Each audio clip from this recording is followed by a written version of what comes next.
Hello, everyone. Welcome to our fourth annual open mic for 100,000 Poets for Change with North Florida Poetry Hub.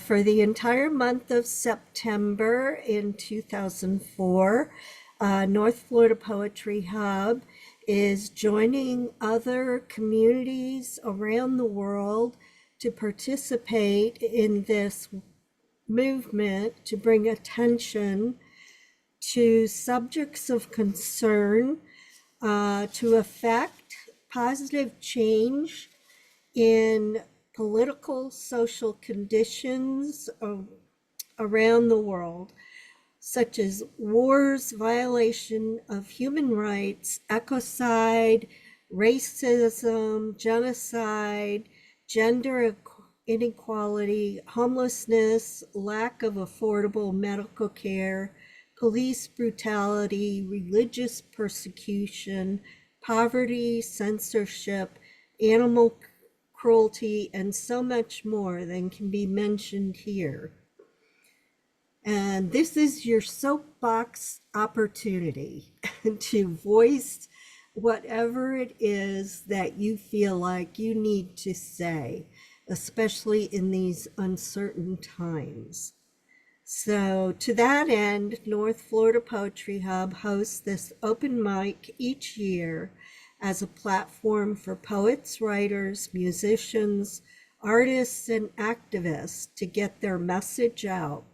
And we use this virtual platform as one way to reach out to our global audience and publicly use their words, art forms to convey the message of their cause, be it about peace, the environment, civil liberties, social injustice, or any concern they are passionate about, which is to be shared with the world through 100,000 Poets for Change, and will be posted on our North Florida Poetry Hub website, YouTube channel, and archived with Stanford University. So with that being said, we are going to be coming up to the mic. I will call people up. You can introduce yourselves and read your two poems or 5 minutes that you, however you want to use your time. So the first person that we're going to call up is Suzanne Austin Hill.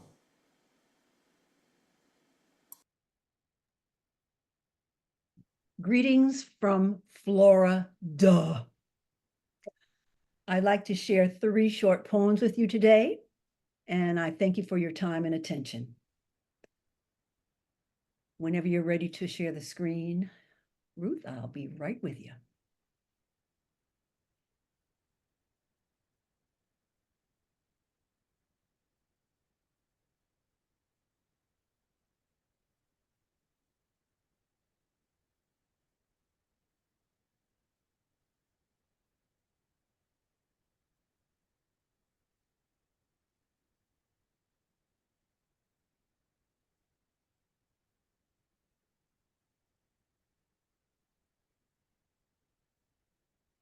Ruth, your mic's off.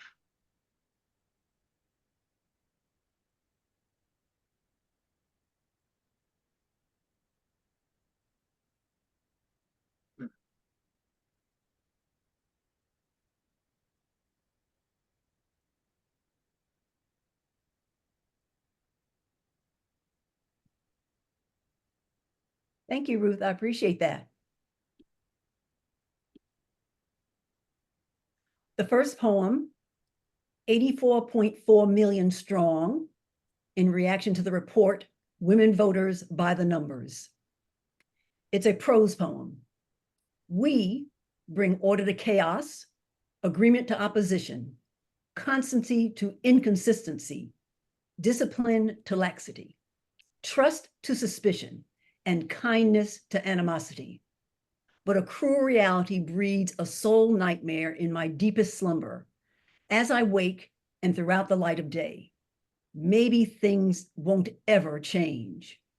However, despite secular pessimism, I'm reminded that we breathe divine optimism into every situation. We bring breath and prayer, love through the power of our vote. Thank you. The next is a rhyming poem called Joey. And Ruth, you might have to scroll up. Thank you. To some, a bit peculiar. To some, a sense of pride. There's humility, nobility in graciously stepping aside, calling upon a nation like one would an adult child to do what benefits all, rifts, dissensions reconciled. Standing relaxed, sigh, mind clear, wondering what's left to do. Draws comfort, strength from this thought, I gave my best to you. Thank you. And there's one more, and my last for this reading. Does the end justify the mean? Intellectually able, they said. Teenage years sparked a poem, an elegiac poem on the death of a celebrated divine George Whitefield. Her 20s explode with a creation, poems on various subjects, religious and moral. Influenced by Faith, Hope Gray, forward signed by John Hancock. Her portrait both confirm. Hers, the first book of poetry written and published by an enslaved Negro woman in America. Local notoriety, abroad much acclaim, emancipation overtakes bibliography and biography. Circa 1753, born in the Gambia, Africa. 1761, captured by enslavers, arrived in America, sold to the Wheatley family of Boston. Her last name, theirs. Her first name derived from the Phyllis, the ship that brought her and her poetry to America.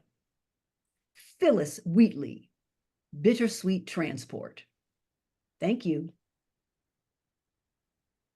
Beautiful, Suzanne. Joey brought me to tears.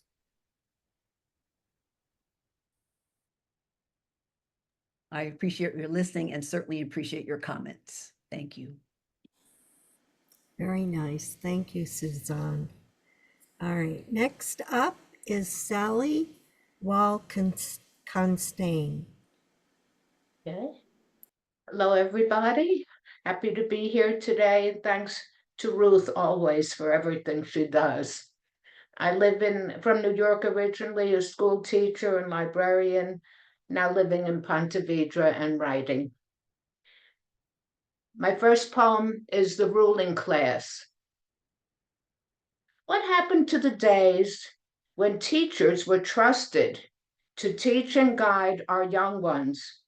What has become of time gone by when educators were the ones to decide which books were best to line the classroom shelves?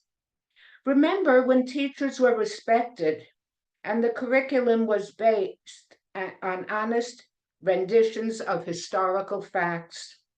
Teachers were held in high esteem and could work with confidence without fear of political hacks and religious zealots ruling the daily lesson plan and burning books.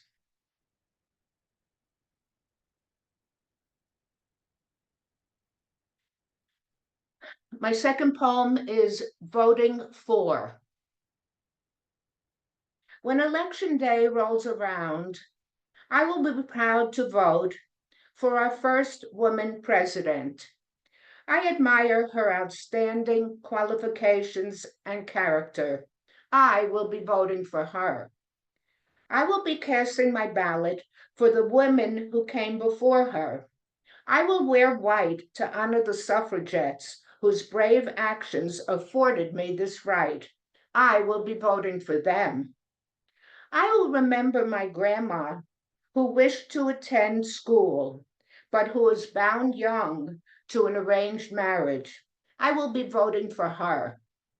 When I choose my candidates, I will be voting for the girls who never had choices or chances to make decisions in their own lives. I will be voting for them. Before I leave home and head to the polls, I will polish Mom's silver pins and affix them to my lapel. They will remind me of the most valiant, worthy woman I've ever known. My mom, a first-generation American who valued the tenets of democracy, now in peril. Mom never missed a chance to speak up for women's rights and for fairness in our land. She never missed an election day, and she won't miss this one. I will be voting for Kamala Harris, but in my heart of hearts, I will be voting for my mom. Bravo, bravo. Thank you. Well said. Thank you. Thank you.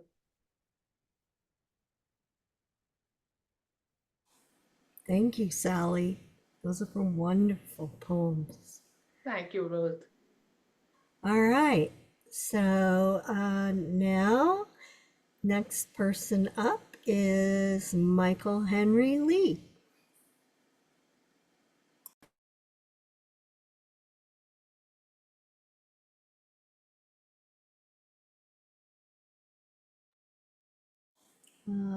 Don't touch that dial, anybody.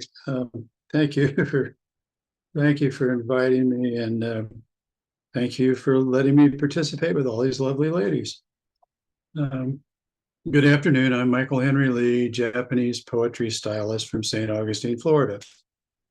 My contribution for today's reading will consist of a handful of haiku and senryu poems pertinent to change. As is customary with this poetry style, I will recite each poem twice for clarity. Dampening the slaughterhouse bellows, all day rain. Dampening the slaughterhouse bellows, all day rain. Meditation class. A stray thought follows me home. Meditation class. A stray thought follows me home. Open carry is a bottle of wine in a brown paper bag. Open carry is bottle of wine in a brown paper bag. Happy hour, everyone's glass half full. Happy hour, everyone's glass half full. Valentine's Day, braving a wind chill factor of -1. Valentine's Day, braving a wind chill factor of -1. Cloud bank, all my treasures laid up in heaven. Cloud bank, all my treasures laid up in heaven. Toy soldier, prosthesis and service dog sold separately.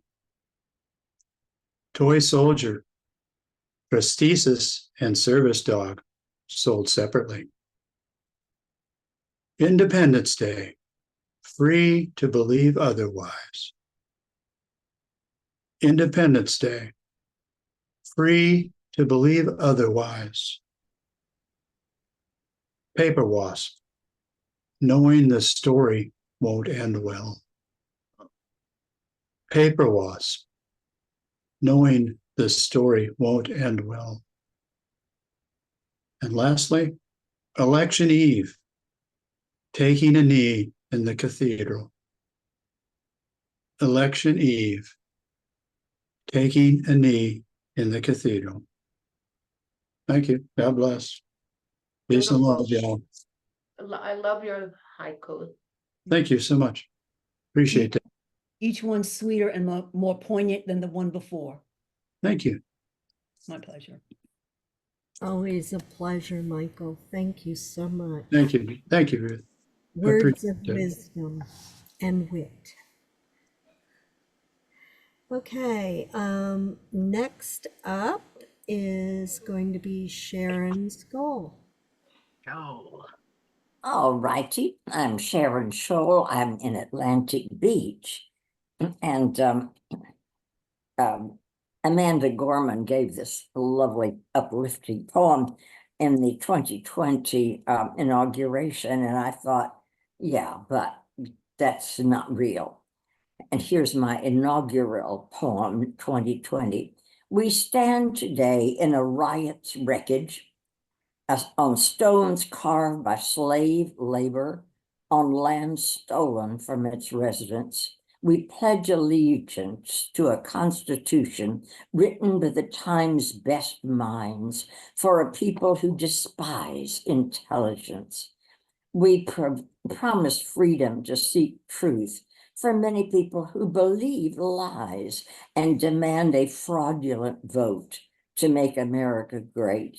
We provide police protection for those who prefer mob rule, the right to own guns to others who deny restraint by law.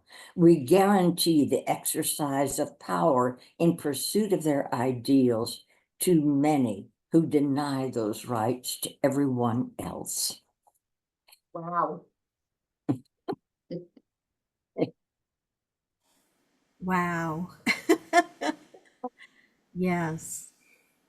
Okay, I am one of these people who do collect petition signatures now and again.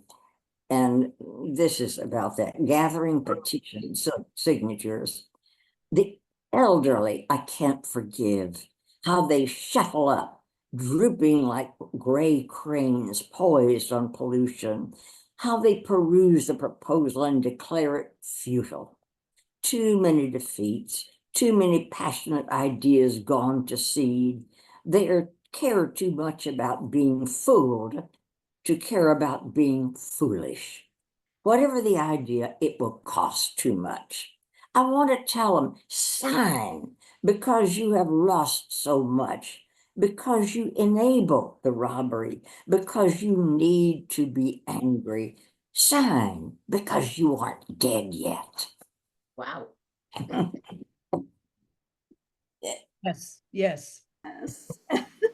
Bravo.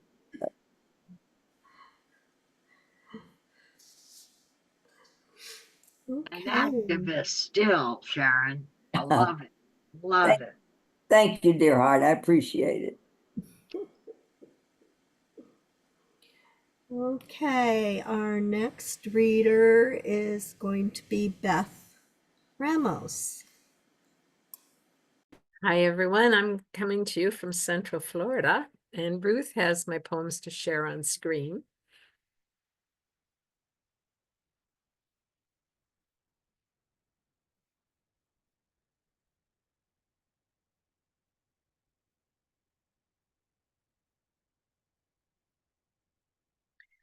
Freedom and justice for all. July 1st, 1776, Philadelphia. It is noon. The air doesn't move. The men are silent. For 2 years, these students of Scripture, Homer, Locke, and life, white men, not all prosperous, have talked and talked. Tomorrow they will vote, knowing that their courage will make them criminals for choosing a revolutionary idea over king and kin. Washington, D.C., July 1st, 2024.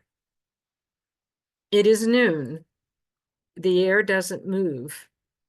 The headline reads, Presidential Immunity.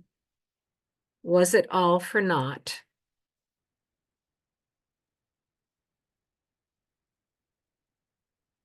Thank you.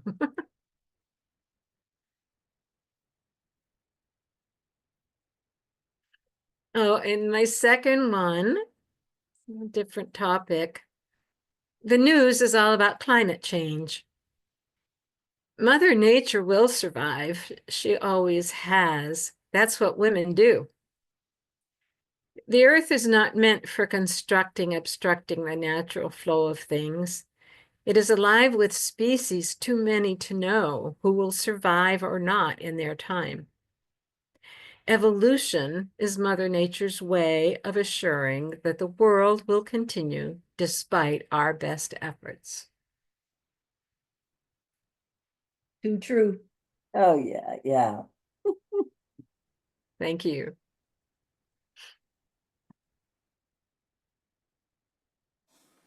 Very nice, Beth. Thank you so much.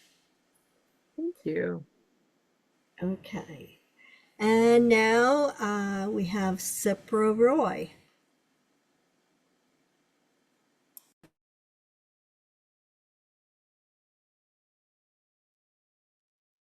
Am I audible? So, good afternoon to everybody. The title of my poem is Mona Lisa as Viewed by Me. And my name is Shipra Roy. Are you merely portrait? Your eyes and mysterious mind spilled over viewers to eclipse even the name of the creator. The three-quarter portrait of Mona Lisa, the masterpiece of Leonardo da Vinci, which means my lady in Italy. But whose lady? Some say wife of Florentine merchant, but never the portrait was delivered to its patron. Vinci kept it with him wherever he went. Nobody was sure who was the beauty. With such shrouded name and identity, how the fussy portrait made the artist crazy. She looked like middle-aged, not even sweet 16, to attract the viewers for such a long period. How did it reign over the global art world? The bony skull coming out of the forehead, the painted eyebrows, eyes without eyelash, and swelling palms remind me anemic one. Was it for pregnancy that lower part was not portrayed? It was said that Leonardo did not finish the painting. Was the pregnant lady traded by the Florentine merchant? Was she forced by husband to accept modeling for money? Did she get promised by Da Vinci to be his woman only, hiding the swelling sign of pregnancy from body? She appealed to Da Vinci, let it be her last modeling. Her smile seemed to trail neither joy nor divinity, but the confident eyes declared glorious victory from the bondage of womanhood as commodity. Her smile resembled just as Alexander's busy. So, how came the portrait of Mona Lisa to be great? Once this portrait was stolen from Louvre, Picasso was detected to steal the portrait as per rumor. The rescued portrait had been now in bulletproof frame. But since then, throughout the world, Mona Lisa became great. The Louvre of Paris gained worldwide fame for Mona Lisa. Few know Leonardo as not only painter but prodigious. Why Leonardo spent the whole night digging the burial chamber for dissecting the corpse to analyze meticulously the cadaver? Behind the story of Mona Lisa's smile is the mystery of secret life of a woman with dubious identity. Perhaps the woman was kidnapped before the painting was finished. Leonardo never met her again to finish the portrait. He suspected she was either dead or killed. The rest of life, he spent sleepless nights on his searching cadaver dug from cemetery, but never found her. Between husband or patron, who can be the killer? Leonardo applied novel technique of light and shadow in this painting, which might be three-dimensional, three-dimensional. From any corner, one can view eyes and Mona Lisa's smile. Leonardo made an unknown model woman everlasting through his immortal art in the mysterious smile of Mona Lisa. Thank you very much. It is a long poem, so this is the end. Thank you for that, Sipra. Very nice. All right. And now we have Lynn Skapiak Harlan, who is going to read for us. Yes, I'm Lynn Scavia Carlin. I'm a poet and a writer and an editor. I'm going to try to share.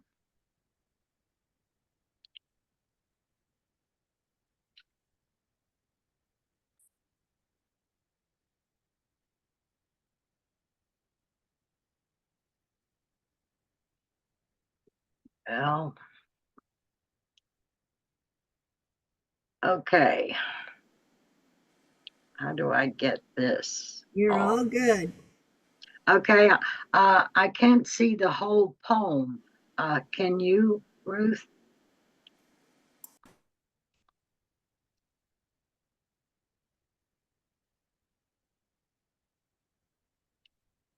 Ruth? You'll have to scroll down as you read it. No. Okay. War Waste, 1969. Where is the big brave warrior now? The so-called air pirate, woman maimer, children killer, destroyer of churches, schools, hospitals. Where is he? His silver supersonic soar, his bomb blowing, truck finding, sea swooping carrier. Where is it?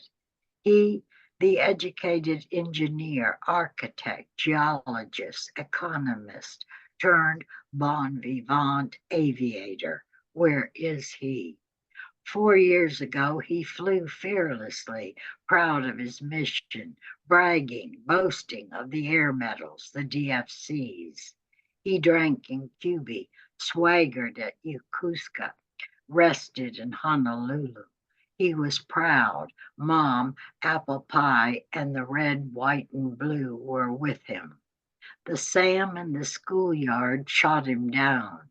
They dragged him out of the paddy, moved him through the streets, filled his ears with taunts, banged his body with rocks, tortured him with mind-bending, flesh-racking, tired, tormenting questions, finished with him. Now he is in a cell. He wears pajamas, sleeps on a mat. He is hot, cold, sick, and hungry. He sits. He waits. He waits for the red, white, and blue.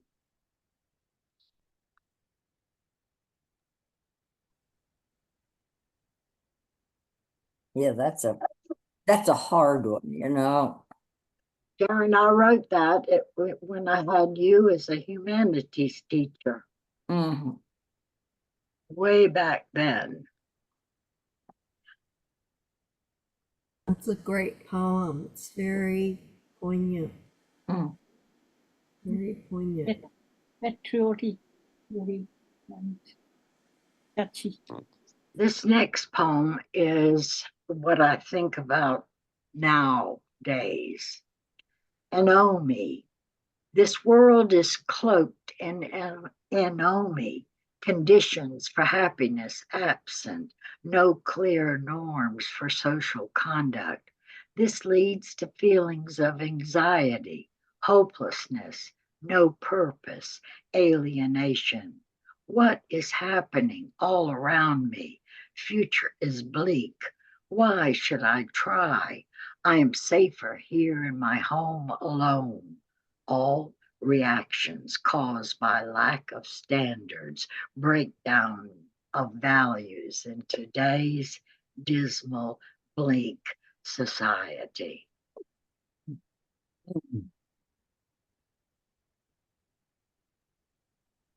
Thank you. Yeah, stay home and pull in a few friends around you, you know, that's what most of us do. Mhm. Zoom is a savior. You right, it sure is. Thank you all. Wonderful reading. Thank you, you Sipra. so much, Lynn. Thank you for that. Okay.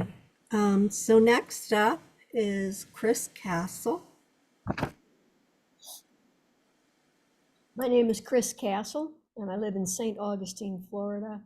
I am a musician, poet, and storyteller. So this is my first, I'm going to do a poem and then a short traditional song. Where to go? It was an egg frying on the concrete summer day, a high noon, low breeze, doldrums day. Dust devils danced as the buses and trucks sped by, sculpting the trash in transient tableau. The eviction moratorium was over. Out in an ear with slim belongings, a cradled, raggedy, misshapen stuffed animal, a tattered, feathered hat, the old woman's Sunday crown, a grandmother and one chattery child not long out of diapers. Baby feet stepping quickly, sidewalk sizzling through the thin bottom slippers alongside arthritic grinding shuffle. Grasping little hand searching for safety inside the dry, knobbly, wrinkled, familiar fingers. Where to go? Where to go? Where to go now?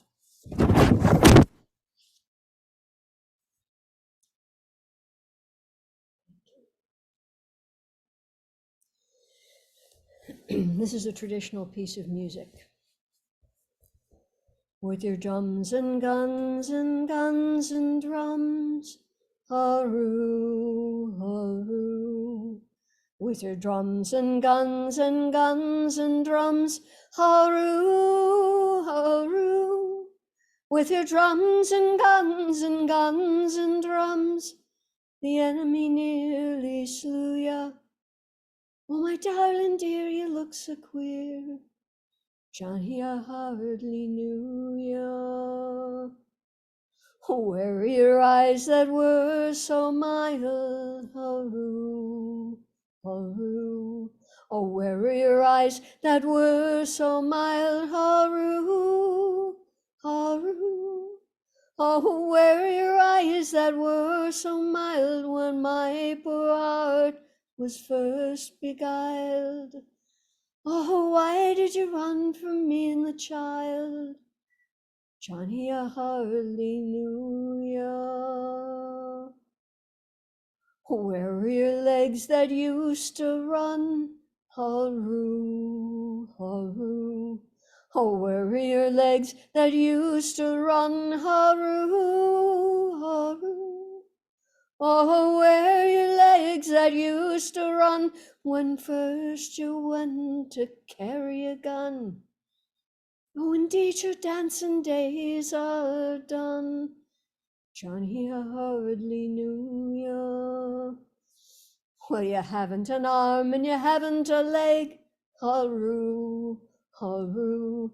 You haven't an arm and you haven't a leg. Haru, haru.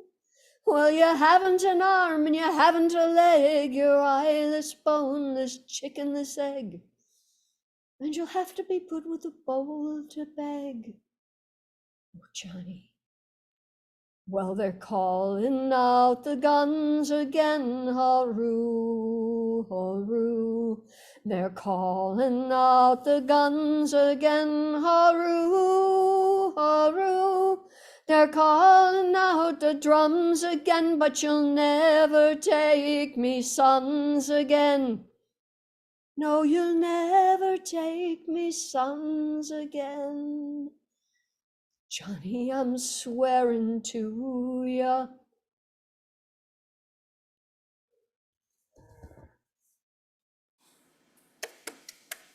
Bad spoils of war. Okay.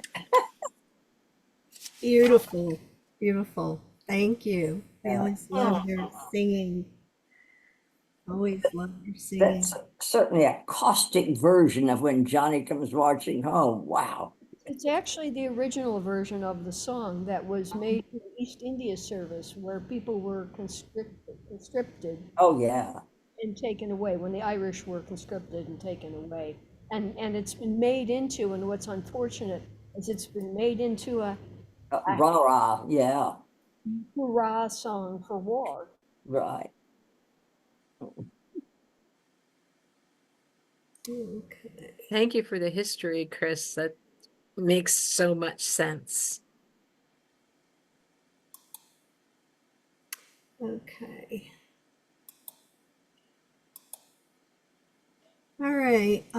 So I am next.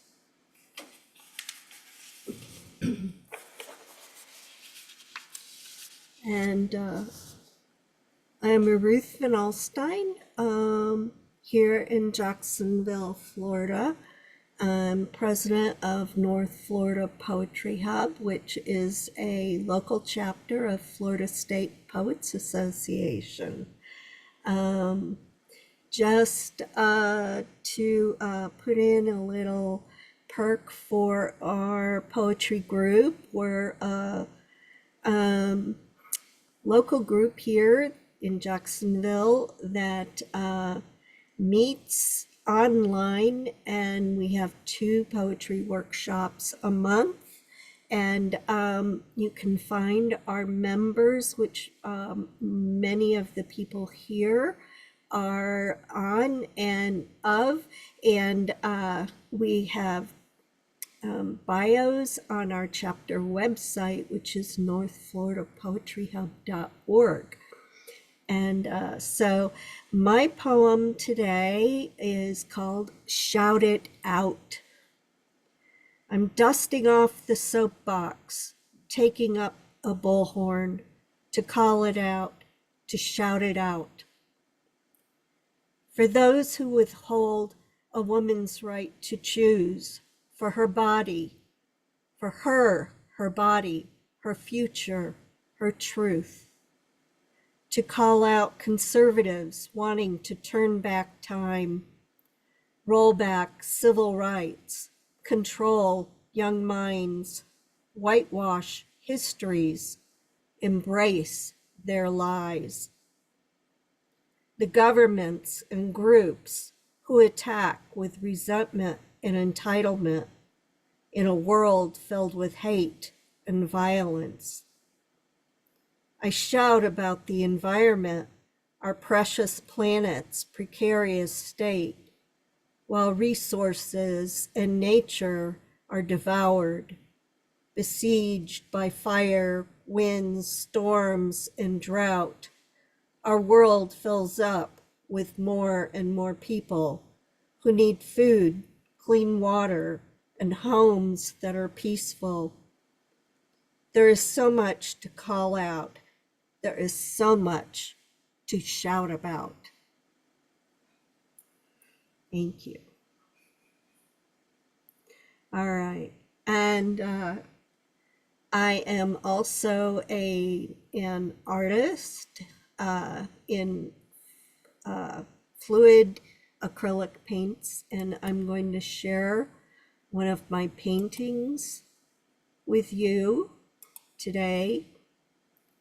And it is called Justice Blooms. In Justice Blooms, I honor the diverse people fighting for justice in all its forms: civil rights, LGBTQIA equality, women's rights, immigration reform, environmental justice, and more. Envisioning their righteous causes inspired this flowing rainbow of interconnected blooms, molded with my breath across the canvas. This multicolored ribbon symbolizes advocates from all walks of life, seeking justice in our communities, public spaces, and courtrooms. With uplifting colors and energy, this bright composition reflects the positive movement for justice and equality. It was in the Justice exhibition of Women Writing for a Change in the 2023. And it was published in the A River Rising, What Must We Do? Justice Anthology 2023. Thank you.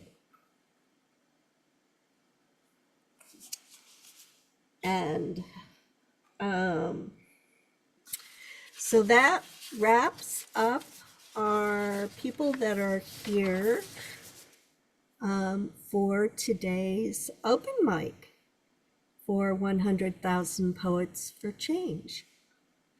So thank you everyone who was here. It was a great open mic. We can open up the room if you have any comments about today's open mic. I thought it was just a wonderful representation of so many facets of the things that we need to think about, and Yes. things that have changed not for the better. I like your idea, Ruth, about a soapbox. You know, I hadn't thought about that for a very long time. And you gave us all a chance to step up and say what we felt. And so You many of noticed us. our updated Yes, right? logo or poster kind of thing. I didn't come up with it, but yeah, that's No, that's okay. But soapbox. Ruth, you enabled us to stand on a soapbox. Now I'm going to need someone to help me get down, but that's okay. Yeah. But yes. And I'm kind of delaying because I'm hoping Mary McAllister comes. She was going to come at 3, but we'll probably have to add her. Maybe I can clip on her if she shows up, but we'll see. But it's also nice to continue the legacy of Michael, who passed away. Yes, Michael Rothenburg, who That's passed Michael away Rothenburg, this past year. And there's Mary, see? she's coming I in. held out, and she's here. She can read her poem. Yay. Yay. Well, Yes. thank you again, Ruth, for giving us. And we had Michael had done a little mini seminar for us, Michael, several years ago about 100,000 Poets for Change. It's up on our YouTube channel, but it was really great because we were able to get his history of how the organization came to be, and it was really a wonderful thing. Hello, Mary. We've been waiting for you. Are you there?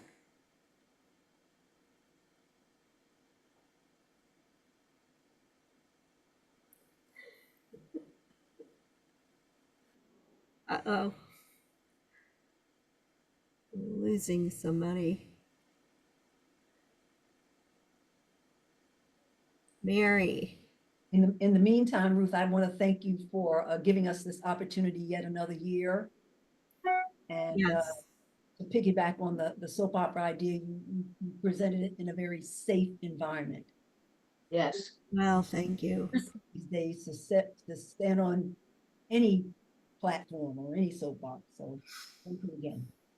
Yes, thank you for the encouragement, Ruth. Wasn't sure I was going to have time, and you encouraged me, and And you I'm made so grateful. I'm so grateful. Thank you so much. you made I'm glad everyone here could join in on this activity because it's really important. Yes. Yes. I don't know where Mary is. Hmm.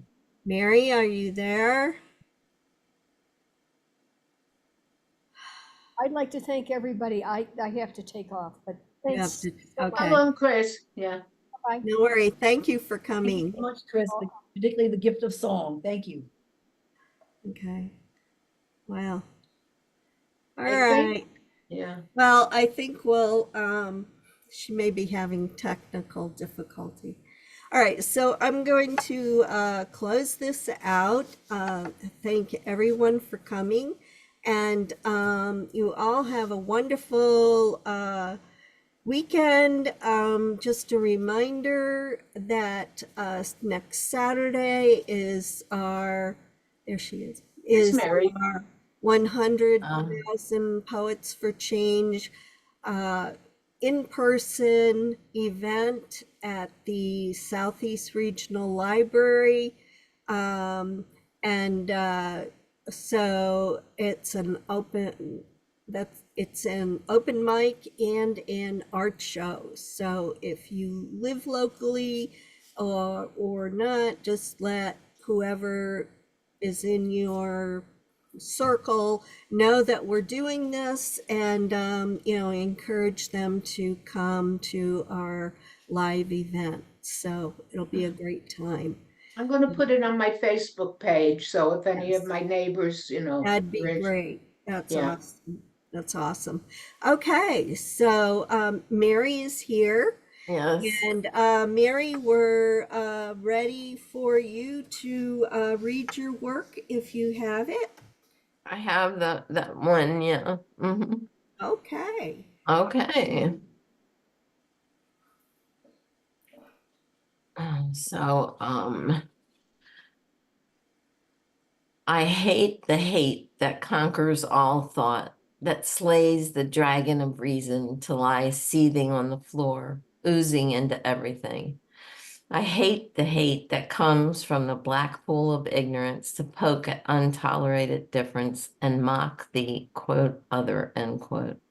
What if we, what if all of us love the love instead, love the tolerance deep in our heart, love the truth that there is no room for hate when love takes up all the room? Well said, Mary. Thank you. Very nice. Thank you so much. Do you have another one? No, not, Okay. no. Well, thank you for taking the time to. Oh, you're welcome. Yeah, that's great. All right. So there we go.